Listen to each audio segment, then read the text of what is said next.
through 18. On Sunday morning, while it was still dark, Mary Magdalene went to the tomb and saw that the stone had been rolled away from the entrance. She ran to Simon Peter and to Jesus' favorite disciple and said, "They have taken the Lord from the tomb. We don't know where they have put him."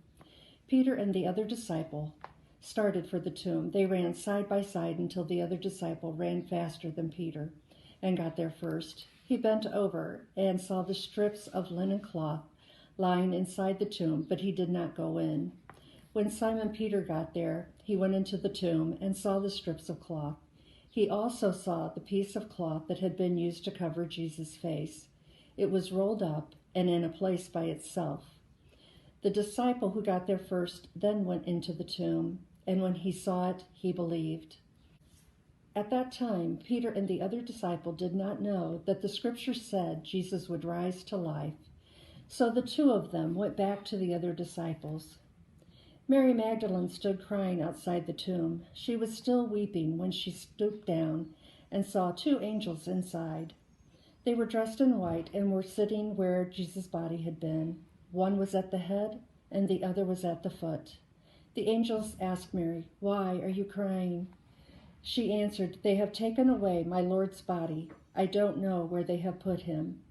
As soon as Mary said this, she turned around and saw Jesus standing there, but she did not know who he was. Jesus asked her, "Why are you crying? Who are you looking for?"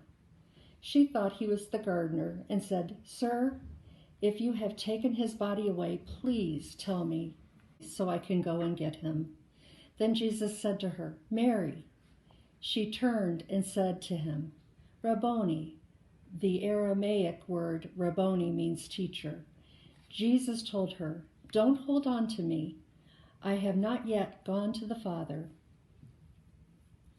But tell my disciples that I am going to the one who is my Father and my God, as well as your Father and your God." Mary Magdalene then went and told the disciples that she had seen the Lord. She also told them what he had said to her. Cemeteries. Nobody really likes coming to cemeteries much. The memories are not good. The reasons we come here are never enjoyable. This is a mausoleum, and if you have money, you can put your loved one into a place like this, but that really doesn't make it much better. Death is death. And in fact, this place has its problems. The city doesn't own it, I'm told. It's owned by the people who have loved ones here. And now it's starting to fall apart.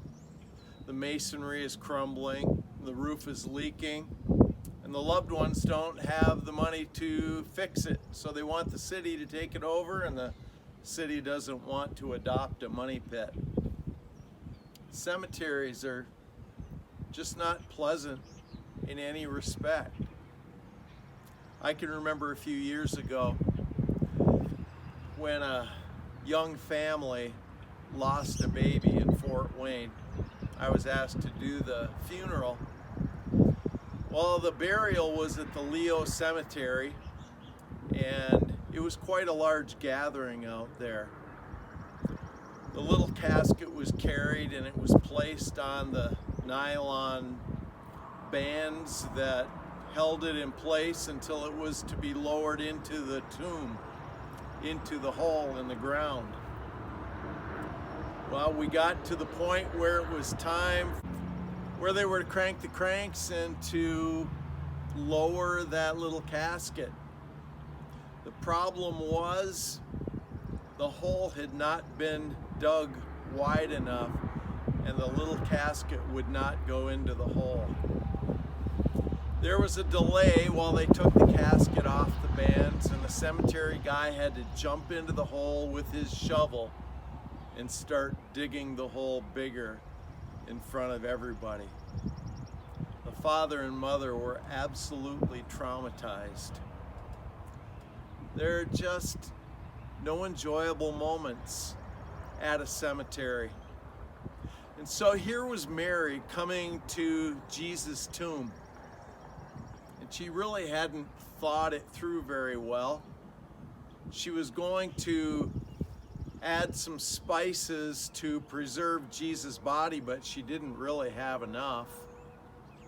And she had no idea how she was going to move the stone so that she could get into the tomb.